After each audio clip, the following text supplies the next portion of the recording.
Bismillah, Alhamdulillah, Assalamu alaikum. Welcome to the Deen Show. We are here helping you develop a better understanding on Islam and Muslims. Usually when you don't understand something, you end up fearing it. Now that you can understand who Muslims are, what Islam is, you might even come to embracing it, accepting that there's only one God. And you are within your very nature wanting to submit to the one God. You can accept Islam at any time. So you have a number right here on the screen, 1-800-662-ISLAM. Anytime during the show, after the show, call this number to get more information. We're going to be talking about continuing with our special guest, Imam Shpendim. Grew up in New Jersey. He's a New Jerseyan. I'm a Chicagoan, and we're hooking up here on the Deen Show talking about marriage. In our last show, this is part 2, we talked about the benefits of marriage. Everyone wants to know what's the benefits. Now for the one who has implemented Islam, this is finding your mate, hooking up, and doing it the right way. We talked about some other points. You can go back, see part 1. Now we're going to be bringing on our guest, Imam Shpendim. How are you? Thank you for being with us again to cover part 2 of the marriage. You helped us. Allah bless you and reward you. Ameen Yaku. Thank you very much.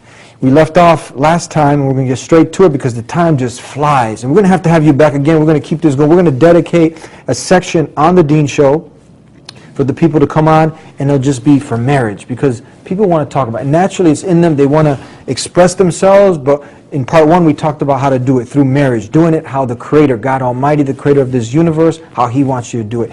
Talk about just quickly, real quickly, now the harms. We talk about benefits, but going into marriage, many benefits.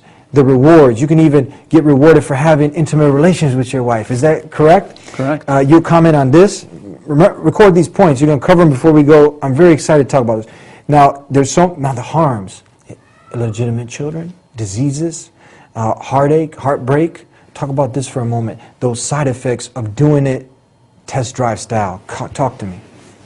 I think that it's evident in society as a whole. When you look at the many different negative repercussions that people who do live that test drive lifestyle of switching from person to person, heartbreak after heartbreak, wound after wound, scar after scar, that you find that it's very common now for women to be suffering from depression. Could you imagine when these relationships that are not established for the right purpose, and you have people that are going to become verbally abusive, where they're going to mentally look to destroy you because it's about manipulation. It's about how I can get the most out of you and in no way what I can give you. And so you have your self-esteem being destroyed, your self-worth and value being destroyed. At the end of the day, you have major mental illness. Not to mention, as you mentioned, the diseases that take place. And it's not just about AIDS.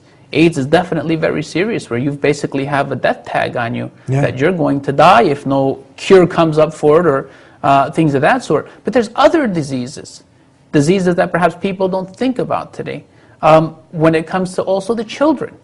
Imagine how many mothers, single mothers are out there with the stress of trying to raise, provide for these kids. And then the kids themselves being raised in these homes without having a father, being raised under the stress and anxiety of a mom who's living in a dog-eat-dog world. So you'll find that a lot of the social ills that we have today, they're really the fruits of these bad decisions that people are making in their lives. And this all comes from just living that freestyle, I call it lifestyle. Just do as you want.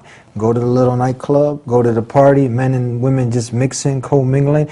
And we have a lot of Muslims that are falling into this trap of just going and following your lusts and desires. Is there any good that can come out of this?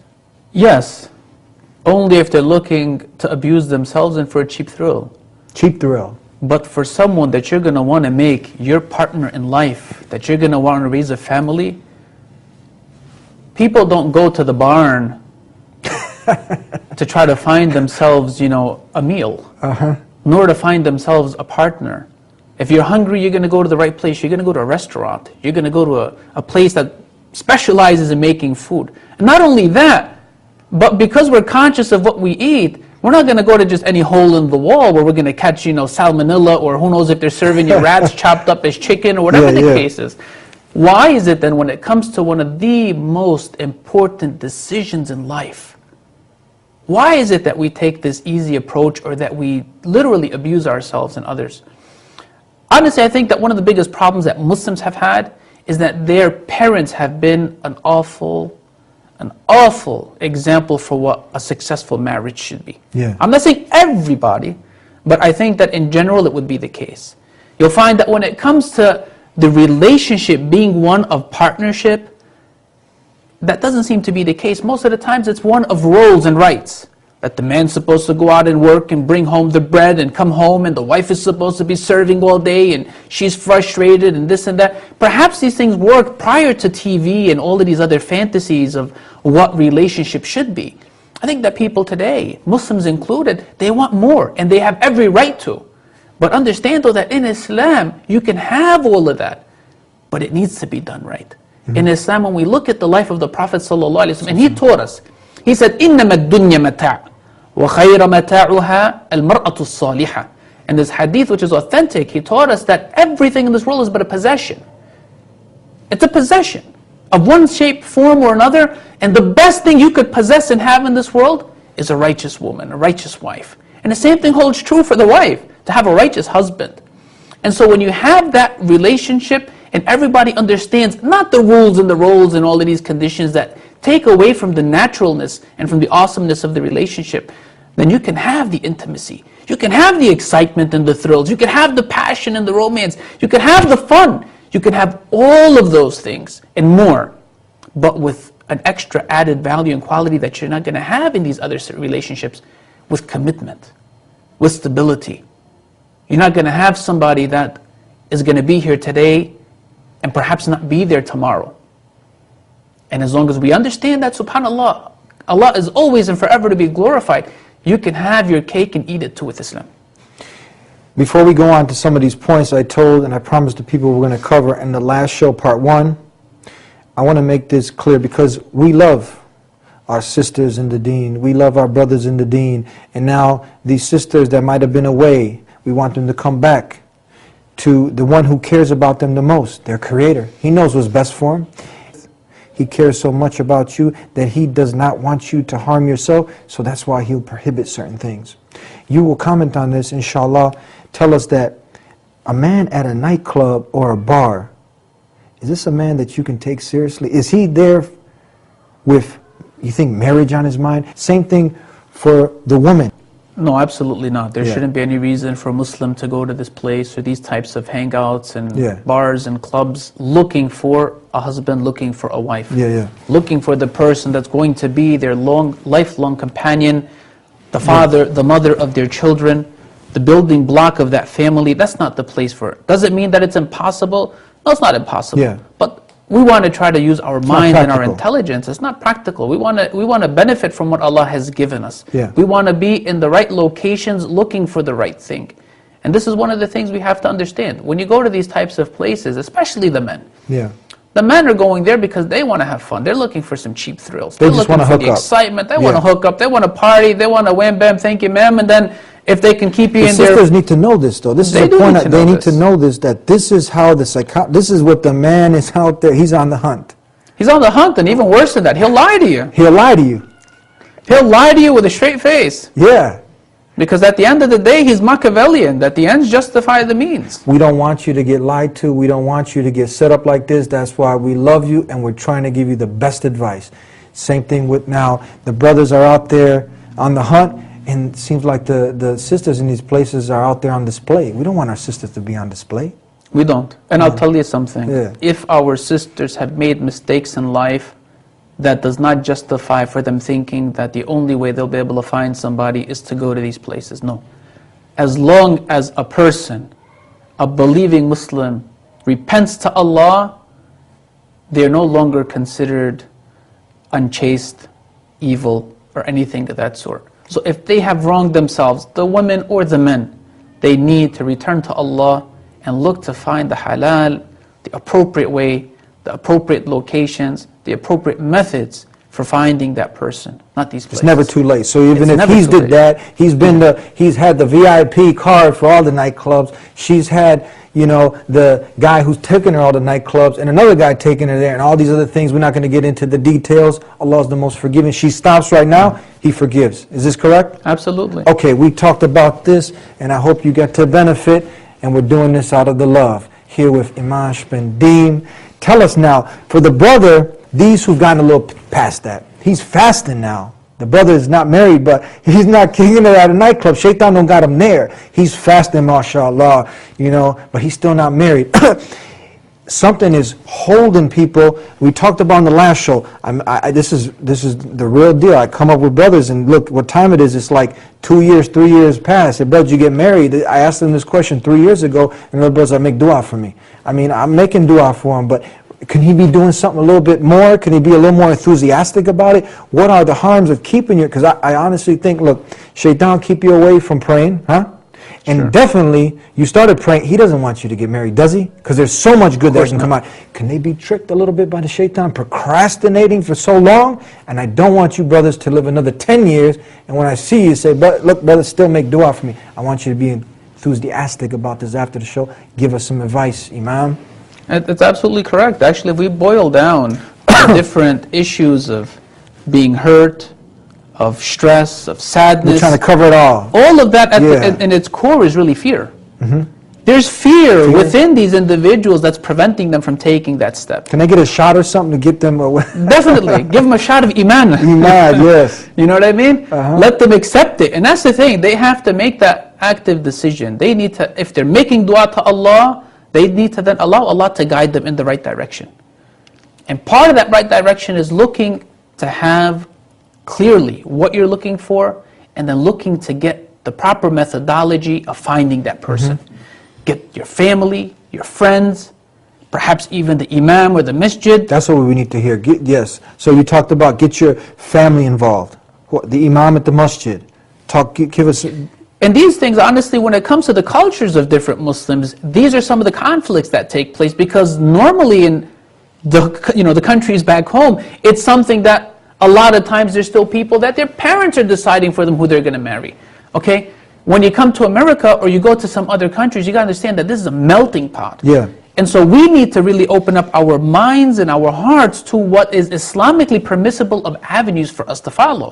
And it comes to using the imams and benefiting, for example, from the Islamic centers, from the Islamic schools, when it comes to, for example, different Islamic classes that may be given, when it comes to even the internet. And one of the awesome things that just recently started up, which I really recommend that our brothers and sisters look to take advantage of, is an awesome project that Sheikh Yasser Bijjas has come with. Yeah. And from what I know of him, mashallah, I expect this to be something that's going to be awesome and is going to be very beneficial. The website is www.practimate, PRACTIMATE.com. Yeah. And in this, he's got a service which takes you literally like life coaching from beginning to end for the stages of helping you, especially if you're a practicing Muslim, somebody who wants a practicing Muslim, to be able to achieve that, to get the goal done. So we need to put forth the effort. We need to be encouraged. We need to be excited, and we got to be out there doing the work. Like anything, she's not just going to come knock on your door and say, "Hey, I'm here. Marry me." It's not going to work like that, is it? Unfortunately, that's the mentality back home, Yeah. especially on the woman's part, that she's got to sit home and that somebody's going to come knocking on your door. Wallahi, the time, by Allah, the time has come that we need to really be proactive. If you are not going to be proactive in your life in that which is most important to you, if you're going to just leave it to others, then how in the world are you going to be able to expect really a meaningful, deep, fulfilling relationship? So it's not shameful in Islam that, for example, the father, when he knows his kids and he knows his daughter and he's in the community, if he spots and recognizes a great candidate for his daughter from what he knows of the person, of having seen him in a masjid and attended different functions and having an opportunity to really get to see the core of what this person is, their quality, their personality, to approach the guy and say to him, "Look, my man, I got my daughter who is of age to get married, and I don't know what your situation is and all, but if you're looking to get married, let's talk." Or a brother, for example, if it's that he's the wali, if he's the guardian, instead of the father, for example, if he's not present, he's passed away, whatever the case is. Or for the brother himself. For the brother himself to be active, to look to go to the masjid, to attend some of these Islamic classes, to find out from maybe his sister, or his sisters, or his aunts, or his nieces, or whatever the case is, to be able to really be just as eager and as ambitious in trying to find that person as they would be for anything else. Get on the ball. Get on the ball, run with it, man. And this is something very serious because zina, that's a major sin. Zina meaning, how would you translate it? Fornication? And adultery. This is something that's major.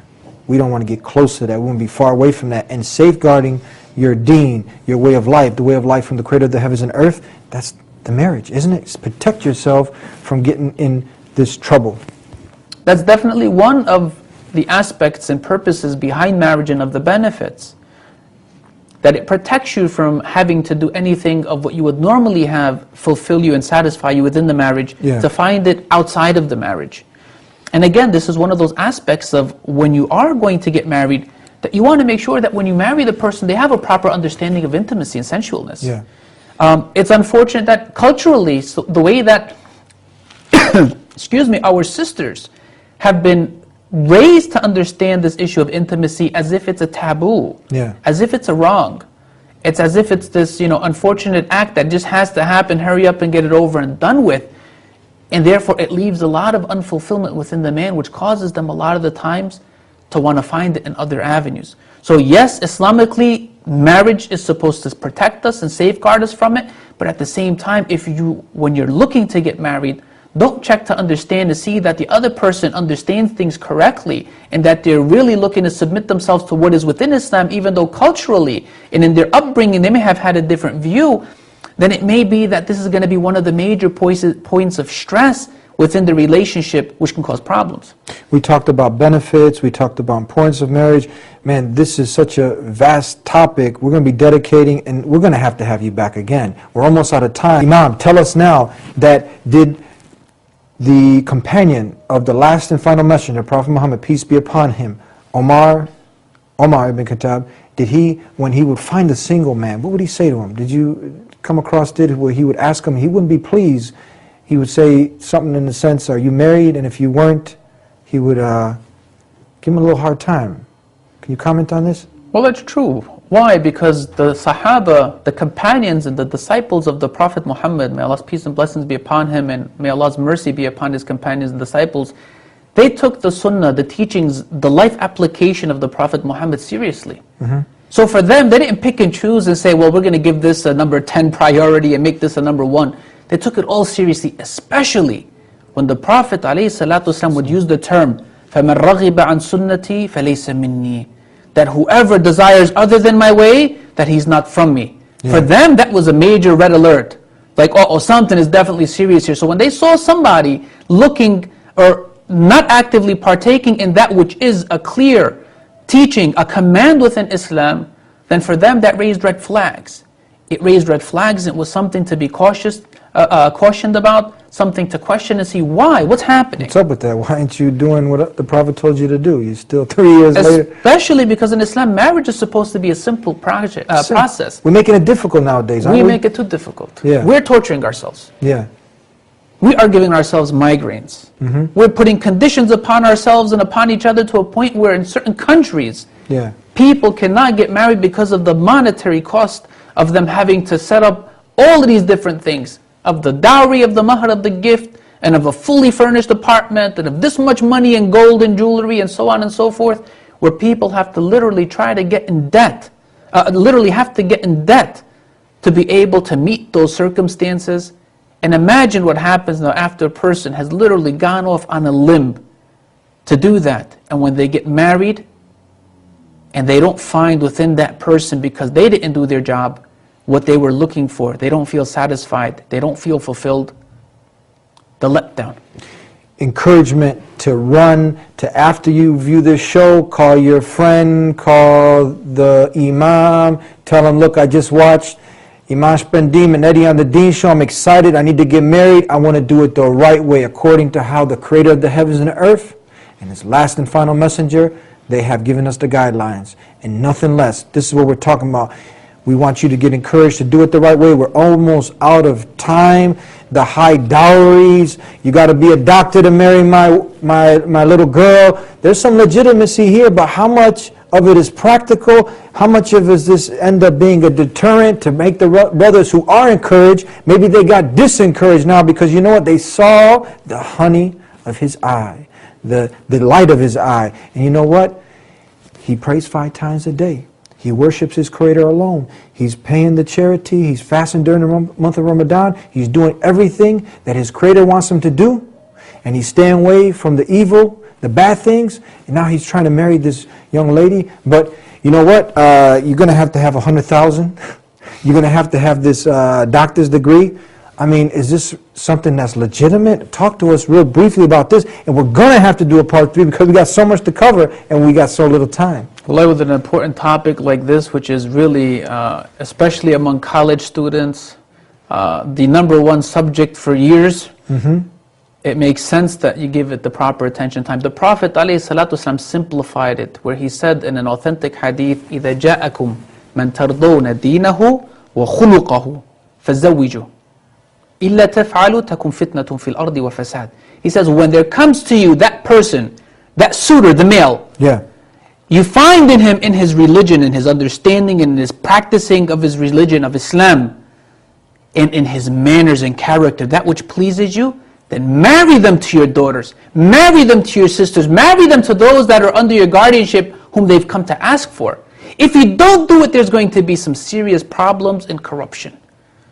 That's how simple. He didn't say if there comes to you the doctor, the engineer, the businessman, that if he has this much money or that if his age has to be like this or like that. And understanding the issue of deen, naturally the person's going to have to be mature. He's going to have a sense of responsibility and accountability and discipline. He's going to have to be physically also mature. And there's going to also need to be that sense of having, the finances to take care of a family. But the main thing to understand is that all of that complements itself. It's not that the main thing we're looking for is to see what type of money he has so that he can treat my daughter like a princess, or that I'm going to look to benefit from him because I don't maybe have the money, but I know that my daughter, for example, has had many requests and so on. I'm going to look to fish the biggest, kahuna that I can get. It's not about that. Islam kept it simple. The person's belief, their practice, their righteousness, and it's backed up in their manners. And that second part is very important. Because it's not about a person saying that they're practicing and they look like they're practicing, whether it's the male or the female. But in their speech, they're sour, in their personality, they're ugly. It's got to be that the two are together, really fortifying that you really are a believer, and it shows in the way you live your life. Imam Spendeem, this is something that we need to continue, inshallah, God willing, to talk about. We're going to cut out here, and I'd like to thank you for being with us on the Deen Show. My pleasure. May Allah, the Creator of the heavens and earth, reward you in this life and the hereafter. Ameen. And our brothers and sisters who are listening and learning, inshallah. Yes. Now, we are here to learn, and that's why we bring on people who are qualified to talk about these important subjects. You heard the word Islam. It is something, a way of life that was brought by all the messengers of the Creator of the heavens and the earth. It's submission to one God. It's something natural. It's something that goes with your very nature. And a Muslim is one who does the action of Islam. Now, marriage is a very important part of Islam. You need to go get married. Do it the right way. Do it the way the Creator of the heavens and the earth wants you to do it. Get out of the nightclubs. Get out of the places where you shouldn't be. And come back here every week on the Deen Show. If you want to hear more about this topic, let us hear your comments and suggestions, and we'll do it again. Tell us if you've enjoyed this, and if you want us to do it, as I said, we'll do it again. We'll bring the Imam back out, and we'll talk and continue to talk about the high dowries. We'll continue to talk about some of the obstacles, how to approach, how to not approach, and everything within the perimeters of Islam. We'll see you next time on the Deen Show. Until then, Assalamu alaikum, peace be unto you.